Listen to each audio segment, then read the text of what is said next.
दीपक देता है रोशनी फैलाने की प्रेरणा, फलदायी वृक्ष देता है देने की प्रेरणा, मधुबन देता है महकते रहने की प्रेरणा, महान व्यक्ति देते हैं जीवन जीने की प्रेरणा।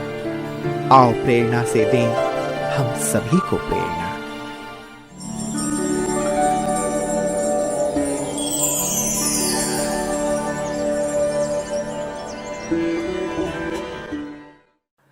अखनूर जम्मू कश्मीर का एक नगर पालिका क्षेत्र है। अखनूर चनाब नदी के तट पर पंजाब एवं पाकिस्तान के बॉर्डर पर स्थित है। यह ऐतिहासिक नगरी है। यहाँ खुदाई के दौरान सिंधु घाटी की सभ्यता पाई गई है। अखनूर ब्रह्मा कुमारी ईश्वरीय विश्वविद्यालय की मुख्य संचालिका हैं आदरणीय नीलम बहन जी। आपका जन्म 1973 में उत्तर प्रदेश के आगरा जिले में हुआ। बचपन से आप समाज सेवा, चित्रकला एवं खेल कूद के विषय में रुचि रखते थे। आप मिलनसार, स्नेही, मधुरता, निर्भयता, सदा खुश रहना आदि गुणों से भरपूर हैं। पूर्व जन्मों के पुण्य कर्म के फल स्वरूप आप मात्र 1 वर्ष की उम्र में 1974 में माता पिता के साथ ज्ञान में आए। 1976 में केवल 3 वर्ष की उम्र में बाप दादा से मिलन मनाया एवं ईश्वरीय गोद प्राप्त की। अनेक वर्ष ज्ञान योग तपस्या से भरपूर होकर वर्ष 1994 में आपने अपना जीवन ईश्वरीय सेवा में समर्पित किया।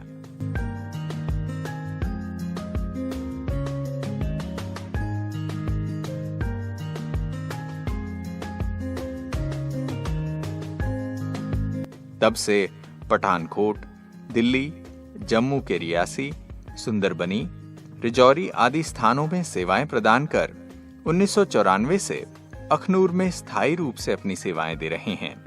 आदरणीय राजयोगिनी आशा दीदी जी के विशेष सहयोगी बनकर परमात्मा को प्रत्यक्ष करने के अनेक कार्यक्रम आपने आयोजित किए हैं और वर्ष 2021 में आशा दीदी के अव्यक्त होने के पश्चात नीलम दीदी जी अखनूर की ईश्वरीय सेवाओं के निमित्त बनकर रतन भाई जी के साथ अपनी सेवाएं दे रही हैं। वर्तमान समय दीदी जी के नेतृत्व में 2000 से अधिक विद्यार्थी परमात्मा पालना लेते हुए दिव्य गुणों से भरपूर हो रहे हैं।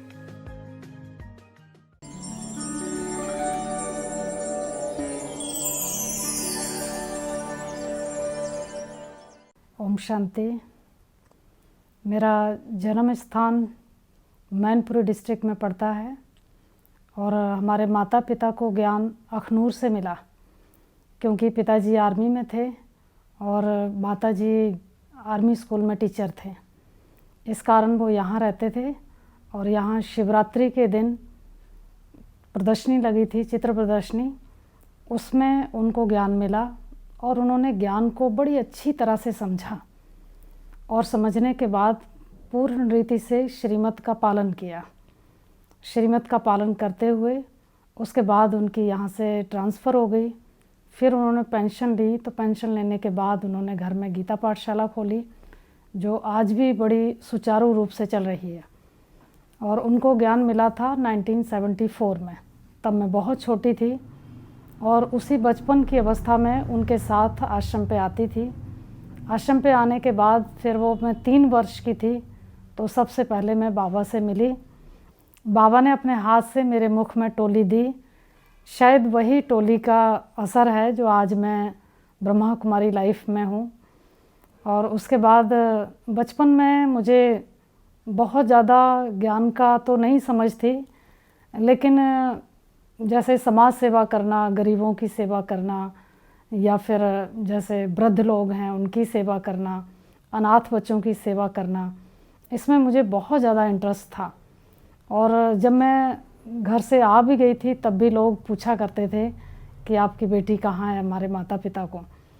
तो मेरी पालना जो हुई वो बहुत सात्विक वातावरण में हुई क्योंकि मेरे घर में ब्रह्मा कुमारी पाठशाला थी, उसमें मेरी पालना हुई। और उसके बाद मेरे पिताजी छुट्टी गए थे, ये 94 की बात है। तो मैंने उनको बोला कि भाई मुझे आपके साथ घूमने जाना है। तो उन्होंने ये कहा कि घूमने के लिए जाना है, तो क्या आपको जम्मू कश्मीर देखना है? तो मैंने उनको बोला कि हाँ, मैं वहाँ जाना चाहती हूँ क्योंकि वहाँ तो स्वर्ग है, ऐसा मैंने किताबों में पढ़ा था। थोड़ा बहुत मैं जानती भी थी क्योंकि कई बार मेरी मम्मी मुझे मनी ऑर्डर करने के लिए देते थे अखनूर के लिए, तो वहाँ भी कई लोग पूछते थे कि इतनी दूर आपका कौन है। तो मैं उनको बताती थी कि हमारे मम्मी की कोई सहेली है या फ्रेंड है। तो मुझे नहीं मालूम था सही कि कौन है क्या है, ज्ञान की भी मुझे पूरी समझ नहीं थी, शायद पढ़ते थे तो इतना ध्यान भी नहीं दिया। तो जब इस दिन मैं घर से निकलना था तो मुझे शाम को मेरी मम्मी ने मुझे ज्ञान सुनाया। ज्ञान सुनाने में उन्होंने एक तो मुझे ये पॉइंट सुनाया कि वहाँ अगर कोई पूछेगा कि तुम्हारे पिता कितने हैं तो तुम बताना कि तुम्हारे 3 पिता हैं। तो मैंने कहा कि ये क्या बात हुई? तो उन्होंने कहा, फिर उन्होंने स्पष्टीकरण दिया। उन्होंने बताया कि जैसे एक आपके शरीर के पिता हैं, दूसरा मनुष्य सृष्टि के पिता हैं प्रजापिता ब्रह्मा, और तीसरा आत्मा के पिता हैं शिव परमपिता परमात्मा। और दूसरी बात उन्होंने मुझे बताकर भेजा कि अगर वो पूछेंगे कि आप ब्रह्मा कुमारी क्यों बनना चाहते हो, तो आप उनको बताना कि मैं इन 5 विकारों को, काम क्रोध मोह लोभ अहंकार को छोड़ना चाहती हूँ और दिव्य गुणों की धारणा करना चाहती हूँ। फिर हम वहाँ से निकले और हमारी आध्यात्मिक यात्रा समझो शुरू हुई। तो जब हम रास्ते में थे ट्रेन में, तो मैं रिपीट करती आई क्योंकि पढ़ने उस समय हम पढ़ रहे थे, बीए फाइनल का एग्ज़ाम दिया था, छुट्टियां पड़ी थी, उन्हीं छुट्टियों में मैं घूमने के लिए आ रही थी। तो फिर मैंने रास्ते में वो रिपीट करती रही, याद करती रही, जैसे पहले टेस्ट देने जाते थे तो पढ़ते थे तो रास्ते में भी रिपीट करते थे, ऐसे ही मैं इस ज्ञान को रिपीट करती रही। तो रास्ते में मुझे 5 विकारों में से एक विकार भूल गया, तो फिर मैं वो 4 रिपीट करती रही। और मॉर्निंग में लगभग 4 बजे मैंने एक सपना देखा, जिसमें मैंने देखा एक बहुत खूबसूरत दीदी बैठे हैं गद्दी पर और सामने लोग बैठे हैं और वो क्लास करा रहे हैं। यहाँ तक मैंने उनके काले फ्रेम की ऐनक भी सपने में देखी और पिताजी को सुनाया कि मैंने ऐसा ऐसा सपना देखा है। तो पिताजी ने कहा कि बहुत अच्छी बात है, ऐसा ही वहाँ होता है। तो फिर हम आए आश्रम पर अखनूर में। तो जब हम अखनूर में आए तो उस समय 8 बजे थे और 20 दिसंबर 1994 की बात है। तो मैं जब आई तो क्लास का ही टाइम था और मैंने जो सपने में दृश्य देखा था वो मैं प्रत्यक्ष रूप में देख रही थी। बहन जी बड़े बैठे हुए थे, क्लास करा रहे थे और सामने भाई बहनें बैठे थे। तो मुझे बहुत अच्छा लगा, एकदम ऐसा लगा जैसे मैंने पहले देखा हुआ है। और फिर जो मुझे एक विकार भूल गया था, तो वो मैंने देखा कि बिल्कुल गेट के सामने वो शिवरात्रि का चित्र लगा हुआ है। तो जैसे ही मैंने देखा तो मुझे एकदम जैसे निश्चय सा हुआ कि वास्तव में भगवान बहुत मदद करते हैं। देखा मुझे याद आ गया है या मैंने ये पढ़ लिया है, तो मुझे बहुत खुशी हुई। उसके बाद मैं सेंटर पे रही। मेरे पिताजी मुझे छोड़ करके चले गए और उन्होंने मुझे ये कहा कि जब आना हो तो आप मुझे लेटर लिख देना, तो हम आपको ले जाएंगे, आप यहाँ घूम लेना, फिर हम देखते हैं। तो हमने कहा ठीक है। हमें थोड़ा सा फील हुआ जब पिताजी गए, हमें लगा कि हम कैसे रहेंगे, पर फिर भी हमने सोचा चलो घूमने आए हैं तो थोड़े दिन रहते हैं। तो फिर हम रहने लगे। फिर हमें एक लेसन रोज़ कराया जाता था और जम्मू की एक जगह रोज़ घुमाने के लिए बहन जी ले जाते थे। तो हमने कोर्स किया, पहला लेसन किया, दूसरा किया, तीसरा किया।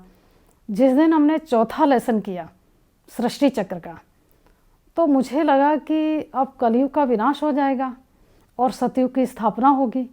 तो हम अगर वापस घर चले गए तो फिर हम कब पुरुषार्थ करेंगे, कब अपनी आत्मा को शुद्ध बनाएंगे, कैसे करेंगे? ये सोचकर समझकर मैंने लेटर लिखा कि मुझे अभी लेने नहीं आना, मैं अभी नहीं आऊँगी। तो उधर से भी लेटर आ गया कि ठीक है। उस समय इतना मोबाइल का तो था नहीं, तो लेटर की ही उस समय आदान प्रदान होता था।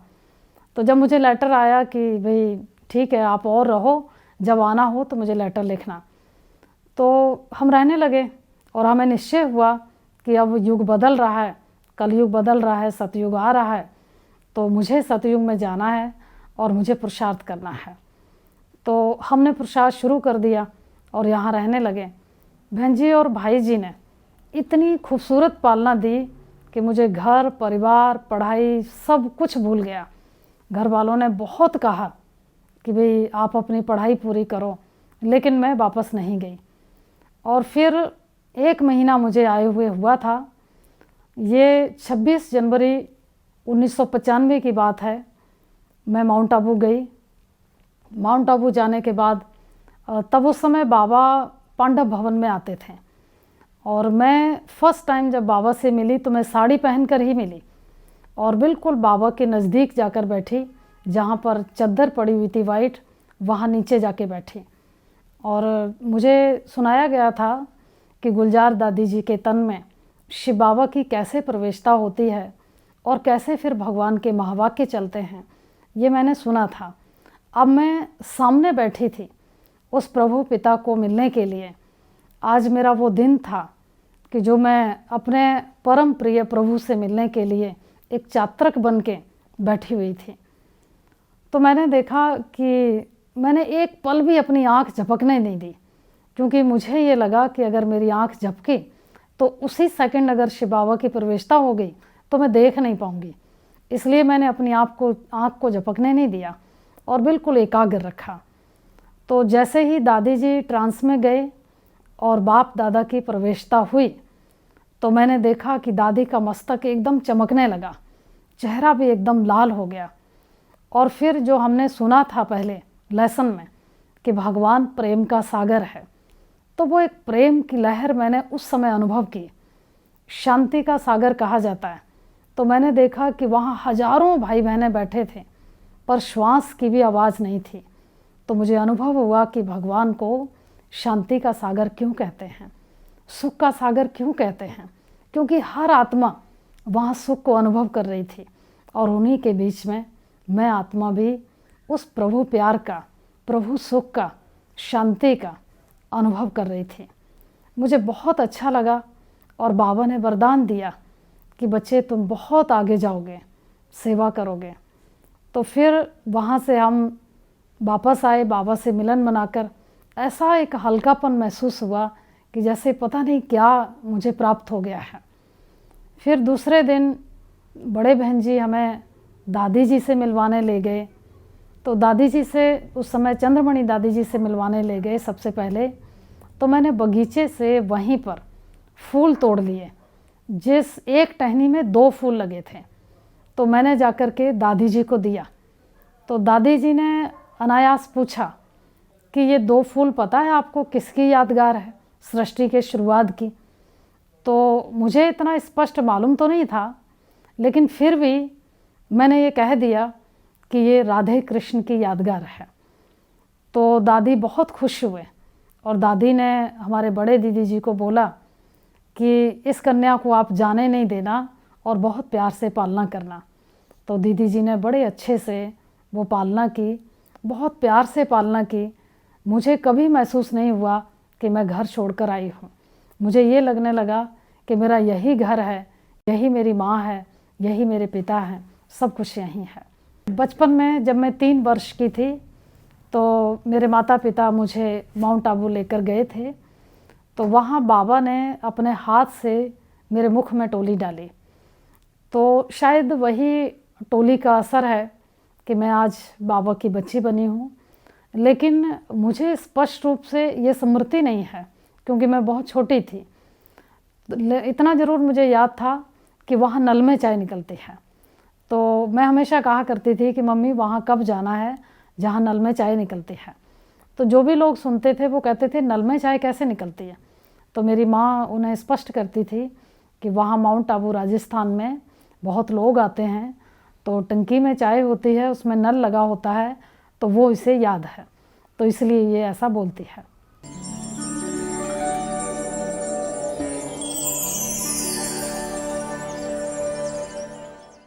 तो टीचर बनने की प्रेरणा मुझे एक तो लेसन करने से मिली और दूसरा हमारे बड़े दीदी की जो पालना थी वो इतनी ज़बरदस्त थी कि मैंने ये अनुभव किया कि ब्रह्मा बाबा को हमने पढ़ा है सुना भी है दादियों से, लेकिन मैंने अपने बड़े दीदी जी में, आशा दीदी जी में प्रत्यक्ष रूप में ब्रह्मा बाबा का रूप देखा।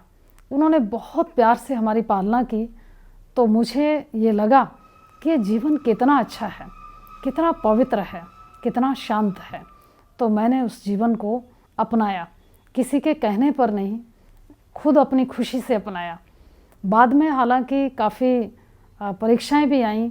मेरे जो भाई थे तो उनको अच्छा नहीं लगता था, हालांकि मेरे भाई की नेचर बहुत अच्छी है, परंतु रिश्तेदार उनको तंग करते थे तो वो परेशान होते थे और काफ़ी कुछ कहते भी थे। लेकिन फिर भी मैंने ये संकल्प लिया कि चाहे कुछ भी हो जाए, मुझे बाबा की बच्ची ही बनना है। मुझे याद है कि उस समय शुरू में मेरे भाई मेरे से अच्छे से बात नहीं करते थे, क्योंकि उनको ये लगता था कि मेरी अनुसार ये चले। तो मैं एक बार लौकिक घर में गई थी, तो मेरे भाई ने एक छोटी सी मुझे चिट्ठी दी जिसमें ये लिखा था कि मैं कल आकर मिलूँगा। तो और उसी दिन मुझे आश्रम के लिए निकलना था। तो मैंने सोचा कि अब मैं क्या करूं, क्योंकि आश्रम से भाई जी ने मुझे दिल्ली से लेने जाना था और मेरे पिताजी की ड्यूटी उस समय दिल्ली में थी, तो उन्होंने भी मुझे रिसीव करना था। तो मैं थोड़ा परेशान हुई, तो मैं बाबा के सामने ही बैठी। तो जब बाबा के सामने बैठी तो मैंने बाबा को बोला कि बाबा आप बताइए ना कि मैं क्या करूं। अगर मैं भाई के कहने अनुसार रुक जाती हूं तो वो लोग परेशान होंगे जो मुझे लेने आएंगे, और अगर मैं चली जाती हूं तो भाई नाराज़ हो जाएंगे, मैं क्या करूं। तो पता नहीं मेरे मन में ऐसी एक प्रेरणा जैसी आई कि बाबा ने ही संकल्प दिया, जिसका साथी है भगवान उसको क्या रोकेगा आंधी और तूफान। तो मैंने अपनी अटैची उठाई और मैं चली आई। हालांकि भाई फिर नाराज़ भी हो गए, पर धीरे धीरे सब कुछ ठीक हो गया। फिर जब मैं यहाँ आ गई और फिर मैं ज्ञान में चलने लगी, तो बाद में काफ़ी परिस्थितियाँ आईं, लेकिन हर परिस्थिति का सामना करने के लिए बाबा ने शक्ति दी और हर परिस्थिति सॉल्व होती गई। भाई भी बहुत अच्छे से मान गए और उन्होंने खुद एक लेटर लिखा जिसमें ये कहा कि जैसा आपको अच्छा लगता है, जिस जीवन में आपकी खुशी है, आप वही जियो, और चाहे कोई कुछ भी कहे आप अपने पथ से हिलना नहीं। तो हमें बहुत खुशी हुई और हमारा जीवन की यात्रा शुरू हो गई और मैं ब्रह्मा कुमारी लाइफ में बहुत खुश रहने लगी। फिर मैं 97 में ट्रेनिंग करने के लिए गई माउंट आबू में।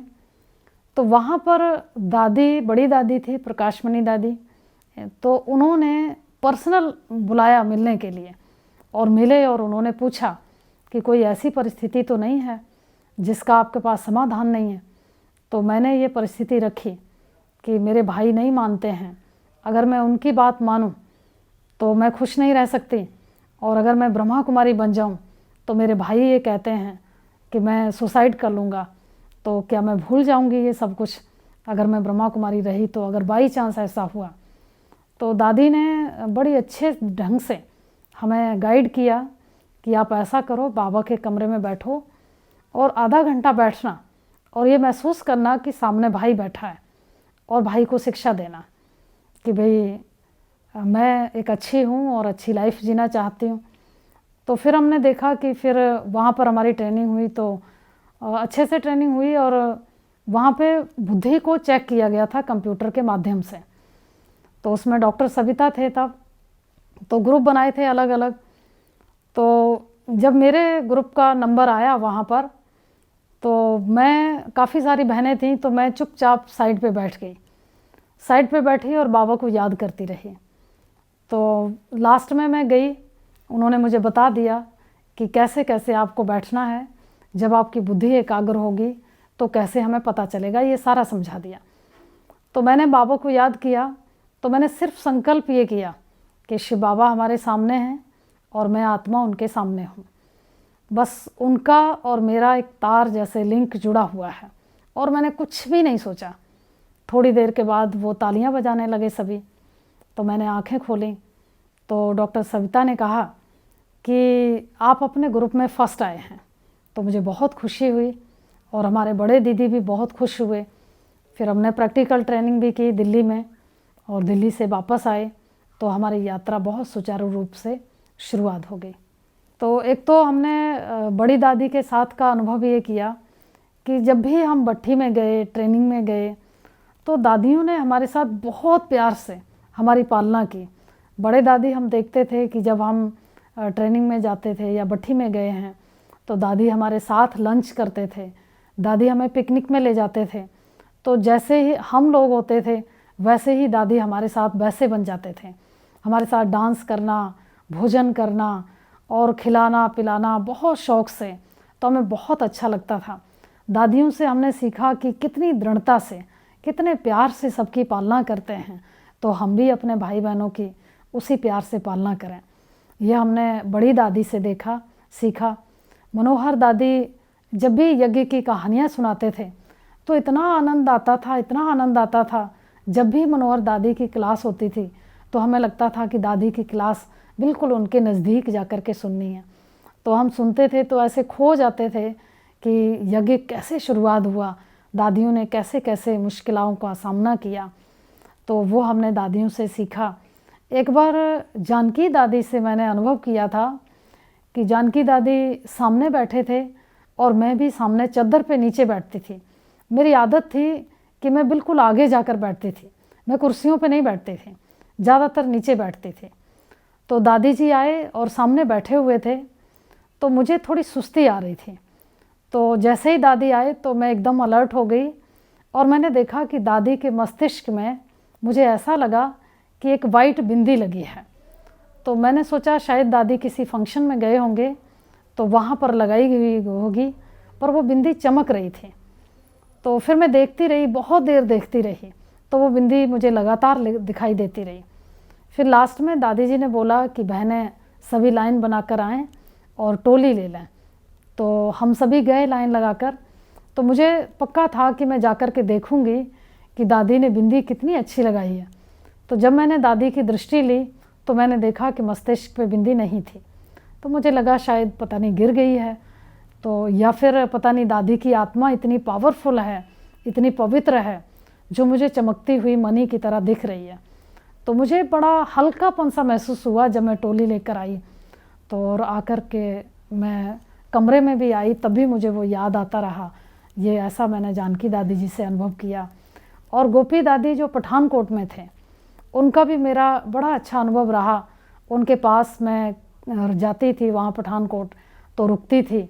तो दादी जी इतने प्यार से पालना करते थे और सिखाते बड़े अच्छे ढंग से थे। एक बार मैंने देखा कि एक बहन ने पानी भरा था, तो वो पानी खुला रखा था। तो दादी जी आए तो दादी जी ने देखा कि पानी खुला रखा है। तो दादी जी ने कहा कि नीलम पानी खुला रखा है। तो मैंने कहा दादी कोई बात नहीं, ढक देती हूँ। तो दादी ने कहा कि नहीं, उनको बुलाओ जिन्होंने भरा है। तो मैंने कहा कोई बात नहीं दादी, मैं ढक देती हूँ। तो दादी ने कहा नहीं, उस बहन को बुलाओ। तो मैंने बुलाया उस बहन को। तो दादी ने कहा कि ये पानी पलटो और दोबारा से भर के रखो, फिर ढक के रखो। तो मुझे बड़ा अजीब लगा कि भाई पानी तो अभी भरा था, थोड़ा सा टाइम तो हुआ खुला रखा। लेकिन बाद में दादी ने कहा कि देखो उस बहन को अब कभी नहीं भूलेगा कि पानी खुला रखो। अगर आप ढक देते तो फिर उस बहन को कैसे शिक्षा मिलती। तो फिर मुझे एहसास हुआ कि दादियाँ कैसे प्रैक्टिकल करके सिखाते हैं, उनकी कितनी ऊंची सोच है हमारे लिए। तो हमें बहुत अच्छा लगता था। और गोपी दादी के अंग संग हम रहे हुए हैं, 8-8 दिन वहाँ रहते थे पठानकोट, कभी 10 दिन भी रहे हैं। तो एक बार क्या हुआ कि दादी बीमार थे और वो हॉस्पिटल में थे, मुझे नहीं मालूम था। तो मैं उस समय रियासी सेवा केंद्र था, वहाँ पर रह रही थी। तो मैं गद्दी पे बैठी थी और सामने क्लास वाले बैठे थे। तो मुझे मालूम नहीं पड़ा, आज भी नहीं मालूम है कि मैंने सपना देखा या दीदार देखा, क्या देखा मुझे नहीं मालूम। लेकिन मैंने प्रत्यक्ष रूप में ये देखा जैसे कि दादी जी वहाँ पठानकोट में तख़्त पर बैठे होते थे हमेशा, तो हम भी उनके पास बैठते थे। तो मैं वहाँ बैठी हूँ और दादी सब्जी काट रहे हैं और मेरे लिए पूछ रहे हैं कि कैसे हो, क्या सेवाएं चल रही हैं, ये सारी बातें कर रहे हैं। थोड़ी देर के बाद मेरी आँख खुली तो मैं सोचने लगी कि मुझे नींद आई है या मुझे साक्षात्कार हुआ है, मुझे कुछ नहीं पता। सामने क्लास वाले बैठे हैं, ये क्या सोच रहे होंगे कि बहन सो गई, पर मुझे अभी भी नहीं पता चला। फिर थोड़ी देर के बाद हमारे बड़े दीदी का फ़ोन गया और वो कहने लगे कि भाई आपको दादी ने बुलाया है, दादी की तबीयत ठीक नहीं है, तो चलो उनको देख के आते हैं। तो बहन जी अखनूर से जम्मू पहुँचे और मैं रियासी से जम्मू पहुँची। तो हम सभी दादी को देखने गए हॉस्पिटल में। उस समय दादी किसी को पहचान नहीं रहे थे। तो पठानकोट के दीदी जी ने बोला कि दादी जी देखो कौन आया है। तो दादी जी कहने लगे कि अखनूर का टब्बर आया है, माना परिवार आया है। तो हमें बड़ी खुशी हुई कि दादी ने पहचान लिया। और दादी ने वहाँ हॉस्पिटल में ही बोला पठानकोट के सत्या दीदी जी को कि जो मुझे डायमंड जुबली पे शॉल मिला है वो मुझे लाके दो, मैं नीलम को दूंगी। तो दीदी ने लाके दिया और वो शॉल उन्होंने मुझे दिया, जो मेरे पास अभी तक रखा है यादगार रूप में। तो दादी से बहुत प्यार, बहुत स्नेह और बहुत अच्छी पालना मिली, जो आज भी हमें याद आती है। और संकल्प भी हम करते हैं कि हमें भी दादियों की तरह बाकी भाई बहनों की जो हमारे साथ जुड़े हैं उनकी पालना करनी है। यह हमने सभी दादियों से सीखा। सभी दादियाँ मधुबन में हमें मिलती थीं, शांतामणि दादी, प्रकाशमणि दादी, चंद्रमणि दादी, सब सारी दादियाँ मिली हैं। तो बहुत अच्छा लगता था। हमारे बड़े दीदी आशा दीदी अखनूर सेवा केंद्र के इंचार्ज हमारे साथ, मैं उनके साथ लगभग 30 वर्ष तक रही हूँ। मैं 94 में आई थी और उन्होंने अभी शरीर छोड़ा है। तो उनके साथ का अनुभव तो मेरा इतना ज़बरदस्त रहा। मैं 30 साल उनके साथ साए की तरह रही। तो उन्होंने हमारी पालना इतने प्यार से की, इतने प्यार से की कि हमें कभी जीवन में कोई कमी नहीं होने दी। और ज्ञान योग का उन्होंने इतनी अच्छी तरह से हमें कूट कूट के मजबूत किया। मैंने देखा है कि कई बार ऐसा होता है कि छोटी बहनें जब बहुत सेवाएं होती हैं तो क्लास में नहीं जाते हैं, लेकिन हमारे दीदी जी की ये विशेषता थी कि वो हमें कभी क्लास मिस नहीं करने देती थी, चाहे कितनी भी सेवा हो। पर वो ये कहते थे कि क्लास के टाइम पर सिर्फ आपको क्लास में होना है। तो हम हमेशा मुरली क्लास में ही होते थे, चाहे मेहमान आए हों, चाहे कोई प्रोग्राम हो, कुछ भी हो। तो हमने देखा दीदी ने कितने प्यार से, कितने स्नेह से ज्ञान योग से पालना की। कई बार हम क्वेश्चन पूछते थे उनसे तो वो इतना सरल उत्तर देते थे। जैसे मैंने एक बार पूछा कि दीदी आप हमें गद्दी पे बिठाते हो और आप नीचे बैठ जाते हो, तो मेरा संकल्प चलता है कि मैं आपको दृष्टि क्या दूं, आप तो हमसे इतने बड़े हैं। तो बहन जी ने बड़े सरल शब्दों में एक लाइन में उत्तर दिया कि आप यही क्यों समझते हो कि मैं दृष्टि दे रही हूँ, आप ये भी तो सोच सकते हो कि मैं दृष्टि ले रही हूँ। तो मुझे लगा कि कितना सहज उत्तर देते हैं। और मैंने देखा कि उनको चाहे कोई कैसा भी है, किसी ने कुछ भी किया है, पर मैंने कभी भी उनको किसी की कमी वर्णन करते नहीं देखा, कभी भी नहीं। सभी बहनों की, भाइयों की या कन्याओं की, सबकी बहुत प्यार से उन्होंने पालना की। और जब उन्होंने शरीर छोड़ा तो मुझे थोड़ा सा ये लगा कि मैं उस मौके पर उनके नज़दीक महसूस पास में नहीं थी, मैं कहीं गई थी, लेकिन फिर भी मैं करीब उनसे 1100 किलोमीटर 1200 किलोमीटर दूर थी और लॉकडाउन था बहुत ज़बरदस्त। पर फिर भी बाबा ने इतना अच्छा अनुभव कराया कि मैं कैसे उनके पास पहुंच गई। हम सोच भी नहीं सकते थे कि मैं पहुंच सकती थी, लेकिन मैंने बाबा को ही कहा कि बाबा कुछ भी हो जाए, मैं लास्ट में अपनी दीदी जी से मिलना चाहती हूँ। तो बाबा ने कैसे पहुँचाया मैं क्या वर्णन करूँ, कि बहुत अच्छा ऐसे अनुभव हुआ ट्रेन का कि मैं बहन जी के पास पहुंच गई और संस्कार भी उनका मेरे हाथों द्वारा हुआ। भाई रतन भाई जी ने हमारी बिल्कुल एक पिता बनकर के पालना की। मुझे कभी महसूस नहीं हुआ कि मेरे माता पिता मेरे से दूर हैं। मैं आज भी यही कहती हूँ कि मेरे रियल माता पिता यही हैं, जन्म देने वाले वो हैं पर पालना करने वाले ये हैं। मैं एक छोटा सा वाकया सुनाती हूँ भाई जी का, कि जब मैं शुरू में आई थी तो मैं दीवार पर जाला लगा था वो उतार रही थी, तो मेरा झाड़ू लगा तो घड़ी टूट गई। घड़ी बहुत सुंदर थी, तो जब घड़ी टूट गई तो मुझे डर लगा, क्योंकि मैं नई थी, तो मुझे डर लगा कि मुझे अब डांट पड़ेगी। तो मैं चुप थी। तो भाई जी ड्यूटी से आए और उन्होंने पूछा मुझे कि आज आप उदास क्यों हो। तो मैंने धीरे से उनको बताया कि आज मेरे से गलती हो गई, मेरे से घड़ी टूट गई है। तो भाई जी ने जो शब्द बोले कि घड़ी टूटी है ना, सारे घर को भी आग लगे, लेकिन तुम उदास मत होना, तुम कभी उदास मत होना। तो ये बाबा का घर है, वो घड़ी वैसे ही पुरानी थी, मैं नई घड़ी लेकर के आऊँगा, वो नई घड़ी वहाँ लगनी है, इसलिए वो पुरानी घड़ी टूट गई। तो मैं महसूस करने लगी कि इनकी जगह पर अगर आज मेरे पिताजी भी होते तो वो अवश्य ये कहते कि आपने घड़ी कैसे तोड़ी। लेकिन भाई जी ने ये नहीं कहा कैसे तोड़ी, ये कहा कि टूट गई, अच्छा हुआ नई लेके आएंगे। तो मुझे बहुत खुशी हुई। भाई जी ने हमें बहुत कुछ सिखाया। मैंने कभी ब्रश नहीं पकड़ा था, लेकिन भाई जी ने एक बार कहा कि आपको पेंटिंग करनी है, तो मैंने ऐसी पेंटिंग की धीरे धीरे कि पेंटर और मेरी पेंटिंग में कोई अंतर नहीं रहा। तो ये भी मुझे भाई जी ने सिखाया, कोर्स मुझे भाई जी ने कराया, तो उसी से मुझे ज्ञान की भी समझ आई। और आज भी भाई जी इतनी अच्छी पालना करते हैं, इतने प्यार से पालना करते हैं। मेरे लौकिक के परिवार के एक बार यहाँ थे, तो भाई जी ने बहुत अच्छे शब्दों में मुझे कहा कि आप नीचे सेवा कर रहे हो, बिज़ी हो, एक गिलास दूध पी के चले जाओ ताकि आपको तकलीफ़ ना हो। तो मेरे परिवार ने सुना तो उनको इतना लगा, उनको ये लगा कि इस तरह से पालना तो हमने भी नहीं की जिस तरह ये करते हैं।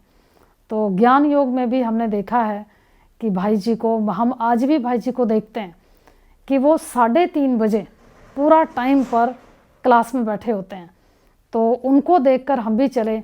उन्होंने शुरू में जब हमें कोर्स कराया, तो जब अमृत वेले की बात कही कि अमृत वेला योग करना है, तो मुझे लगा कि बड़ा मुश्किल है, कैसे मैं 4 बजे उठूँगी। तो भाई जी ने बड़े अच्छे से मुझे समझाया कि अच्छा आप ऐसा करना कि आप उठ जाना, थोड़ी देर योग करना और वहीं क्लास में सो जाना। तो हमने कहा ठीक है, ये तो हो सकता है। तो मैं आई उठ के, तो जब मैं उठ के आई और बाबा के कमरे में आके बैठी तो थोड़ा सा योग किया और मुझे नींद आ गई। तो मैंने पीछे दीवार से टेक लगाई और मैं सो गई। तो मुझे ऐसा लगा कि मुझे किसी ने थप्पड़ मारा है। तो फिर मैं बाहर निकली तो मुझे लगा कि अच्छा यहाँ मार भी पड़ती है। तो जब मैं ऊपर गई तो मैंने बड़े दीदी को कहा कि दीदी जी आपने मुझे मारा था क्या। तो दीदी ने कहा कि ये तो हमारा नियम ही नहीं है, हम तो किसी पे हाथ उठा ही नहीं सकते हैं। तो मैंने कहा मुझे तो थप्पड़ पड़ा है। तो दीदी कहने लगे कि आपको पक्का बाबा ने मारा है। तो मुझे इतनी उस समय ज्ञान की परिपक्वता नहीं थी, तो मैंने दीदी को कहा कि अच्छा आपका बाबा मुझे मारेगा।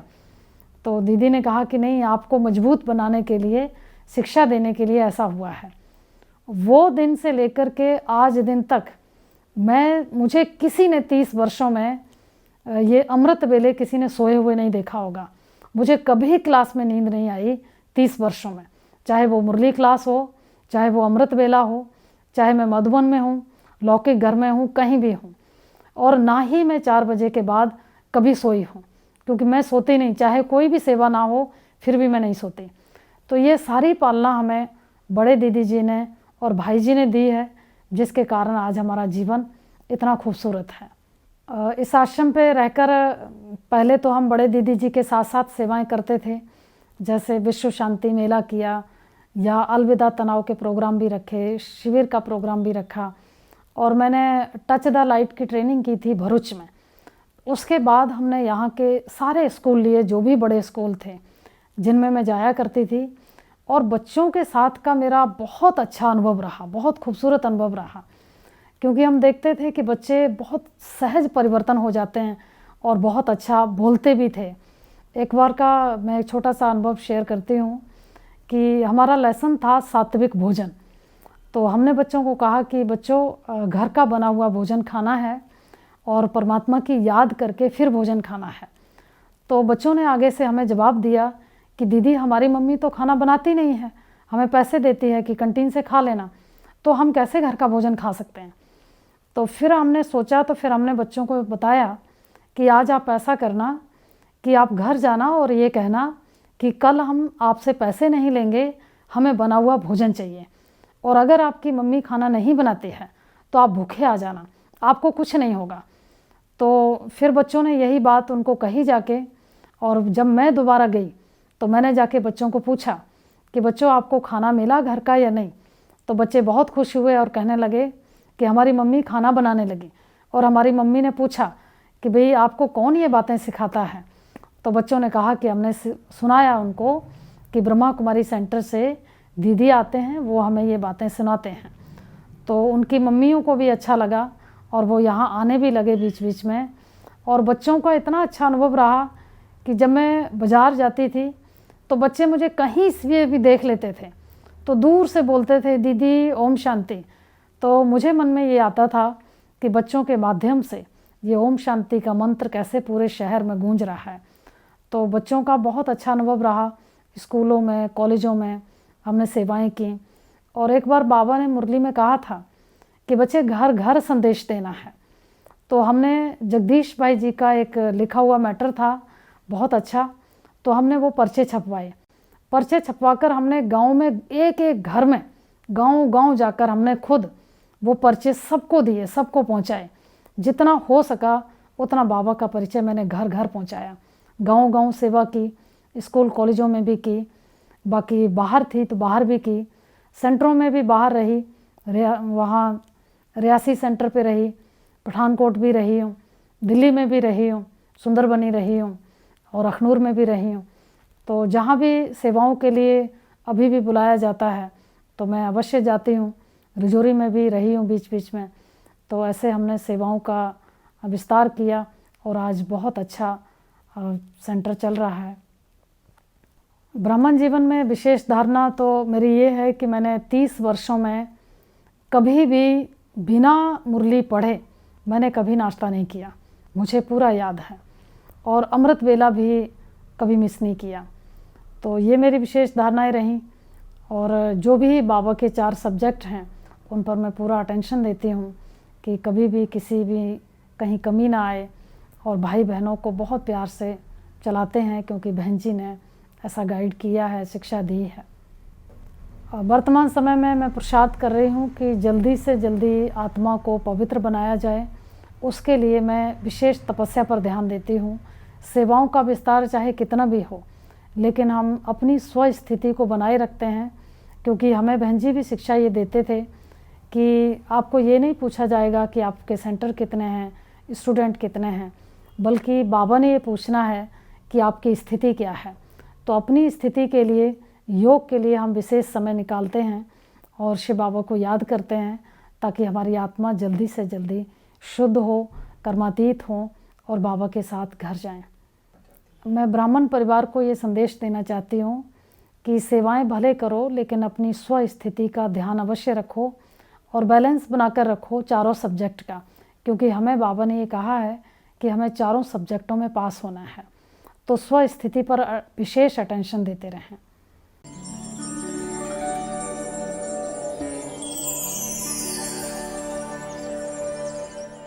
नीलम बहन जी इस सेंटर की मुख्य संचालिका के रूप में सेवाएं दे रही हैं। तो पिछले 30 वर्षों में जो मैंने उनको देखा है कि वो एक छोटी सी कन्या के रूप में आई थी जिसको ईश्वरी ज्ञान के बारे में बहुत ज़्यादा कुछ पता नहीं था।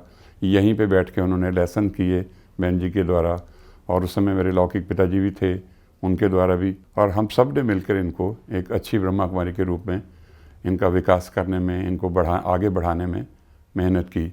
और आज पिछले 30 वर्षों से हमने देखा है कि अपने जीवन में उन्होंने एक अच्छी आदर्श ब्रह्मा कुमारी बनने का पूरा प्रयास किया है। इन 30 वर्षों में हमने ये भी देखा है कि बहुत सारी छोटी मोटी बातें होती हैं संस्था में या सेवा केंद्र पे, सेवाओं में और भाई बहनों के साथ, वो सब होते हुए भी उन्होंने अपना विकास किया है और अपने आप को अच्छी तरह इस्टेब्लिश किया है।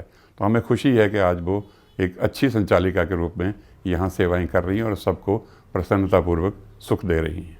मुझे दीदी बहुत प्यार करती हैं और मैं जब भी यहाँ आती हूँ मुझे कुछ ना कुछ देती हैं और हमेशा प्यार से मुझे खिलाती हैं और मैं दीदी से बहुत प्यार करती हूँ। मैं दीदी के साथ खेलती हूँ और मुझे यहाँ आकर बहुत अच्छा लगता है। दीदी बहुत मिलनसार हैं, बहुत प्यारे हैं और उनके बात करने का ढंग बहुत प्यारा है, बहुत लविंग है, बहुत केयरिंग है। तो छोटे और बड़ों की बहुत केयर करते हैं, बहुत प्यार से हमें चलाते हैं छोटी कन्याओं को कि कैसे आपको चलना है, बाबा का ज्ञान कैसे समझाना है, हर एक के साथ कैसे डीलिंग करनी है। दीदी इस तरह से हमें सिखाते हैं। दीदी जी ने मुझे बड़ी बहन की तरह पालना दी और मैंने भी दीदी का प्यार भरपूर पाया, क्योंकि दीदी ने इतना प्यार मुझे दिया क्योंकि मुझे लौकिक परिवार की बहनों की याद ही नहीं आई। और दीदी के अंदर बहुत सारे गुण हैं जो मैंने सीखे, साफ सफाई का, खाना बनाना, हर तरीके से दीदी ने हमें सिखाया। और दीदी के अंदर लव और ला का बैलेंस था और दीदी हमें भी यही कहते थे, संयम और नियम के साथ चलते रहो। नीलम बहन जी इज़ जय माइमस से, उनके तो नाम का मतलब ही यही है और उनकी विशेषताएं बहुत सारी हैं। जैसे सबसे बड़ी विशेषता उनकी आशा बहन जी के जाने के बाद जिस तरह से उन्होंने पूरे आश्रम की जिम्मेवारी ली है वो काबिल तारीफ़ है। नीलम बहन जी वो जो मिठास उनकी वाणी में जो मीठापन है और सब्र, सहनशीलता, पेशेंस जिस तरह से उनमें है, ये सब मैंने उनसे सीखा है। मिठास और सब्र करना, कभी भी उन्होंने हम पे किसी चीज़ का दबाव नहीं डाला, कोई फोर्स नहीं किया किसी चीज़ के लिए, हमेशा शांत होके बहुत आराम से हमें समझाया। कभी कोई किसी चीज़ का उनको लालच नहीं है, कुछ मांगा नहीं, कोई डिमांड नहीं की। दीदी देवी के रूप में दिखती है और इतना सीखा दीदी से हमने। खुश रहना, हर्षित मुख चेहरा, जब भी सामने आए हमेशा हंसते हुए मिलते हैं और हर चीज़ को समय पे करने का दीदी से सीखा। दीदी ने मुझे सिखाया कि अपने विचारों को कैसे समझा जाता है, विचारों पे काम करना सीखा, दीदी से सीखा ये सब हमने। नीलम बहन की जो सबसे बड़ी विशेषता, एक तो वो हमेशा हंसती मुस्कुराती रहती हैं। उनको देखते ही लगता है कि आपकी सारी चिंताएं दूर हो जाती हैं। उनकी मीठी वाणी, उनका व्यवहार और उनका हर आत्मा के प्रति स्नेह, हर आत्मा के प्रति प्यार, जो ये दर्शाता है कि ये बाबा की अति प्यारी, लाडली और स्नेही बाबा की संतान है। नीलम बहन किसी भी छोटे बड़े कार्य से वो कभी भी घबराती नहीं है। वो अपना हर कार्य बाबा को सरेंडर कर देती हैं। दीदी का स्वभाव बहुत सरल स्वभाव के हैं दीदी जी, और छोटे और बड़ों की बात को बड़े अच्छे ढंग से प्यार से सुनते हैं। और मैंने बचपन से दीदी जी को देखा है कि यज्ञ की सेवाओं को बड़े अच्छे ढंग से करना, एक्यूरेट तरीके से करना, प्यार से करना। तो मुझे ज्ञान में इतनी समझ नहीं थी ज्ञान की। जब मैं सेंटर पर आई रहने के लिए तो दीदी को देखते देखते, दीदी जी से पालना लेते लेते मेरा भी जीवन जो है यज्ञ में समर्पित हो गया। और आज 17 साल हो रहे हैं सेंटर पे रहते। मुझे कभी नहीं लगा कि मैं सेंटर पे हूँ या घर में हूँ, क्योंकि दीदी का प्यार ही इतना है, इतना प्यार हमें लौकिक परिवार में भी नहीं मिला। वैसे तो हमारे बहन जी विशेषताओं की खान है, लेकिन दृढ़ता में हमारे बहन जी हिमालय के समान हैं। एक बार जो भी अपने मन में ठान लेते हैं वो करके ही गुजरते हैं। और स्नेह में अगर देखा जाए तो बहन जी सागर के समान हैं। जो भी उनके पास आता है वो हमेशा संतुष्ट होकर ही जाता है। बहन जी हमेशा स्पष्ट वक्ता रही हैं। वो कभी भी अपनी बात को हेर फेर के नहीं करती। जो भी बात करती हैं वो स्पष्ट रूप से करती हैं और सबको समान रूप से देखती हैं। बहन जी को हमने हमेशा सदा मुस्कुराते हुए देखा है और मैंने उनसे जो सीखा है वो ये है कि हमेशा सेवा में तत्पर रहो और हर मुसीबत में मुस्कुराते रहो। दीदी की विशेषताओं की बात करते हैं तो सबसे बड़ी विशेषता जो मैंने दीदी के अंदर पाई है वो ये है कि उनकी मुरली सुनाने की विशेषता। बहुत ही मिठास से, बहुत ही प्यार से मुरली सुनाती हैं और एक एक शब्द को बड़ा अच्छा उदाहरण देकर मुरली सुनाती हैं। दूसरी विशेषता दीदी जी की हमने ये पाई है कि उनके अंदर हमने लालच नहीं देखा। और तीसरी सबसे बड़ी विशेषता दीदी जी की है वो काफ़ी ज़्यादा केयरफुल हैं। दीदी जी से मुरली कैसे सुननी है, मुरली कैसे पढ़नी है, ये सबसे बड़ी चीज़ हमने दीदी जी से सीखी है।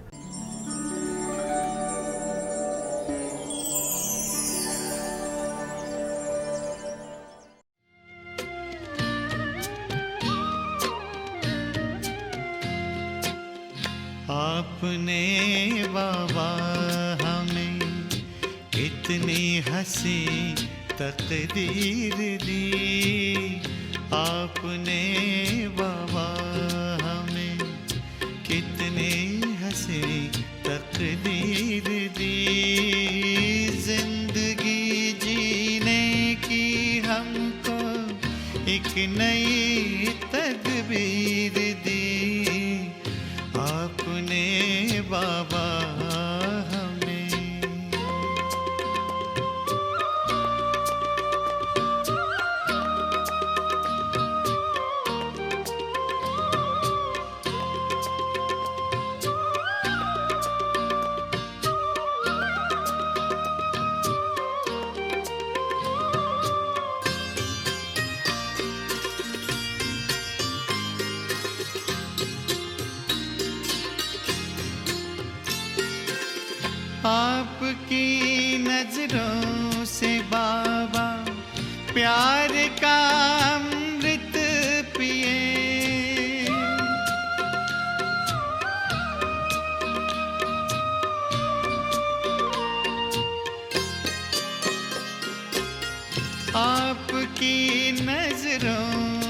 बाबा प्यार का अमृत पिए, सीख कर दुनिया से मरना आपके दिल में जिए।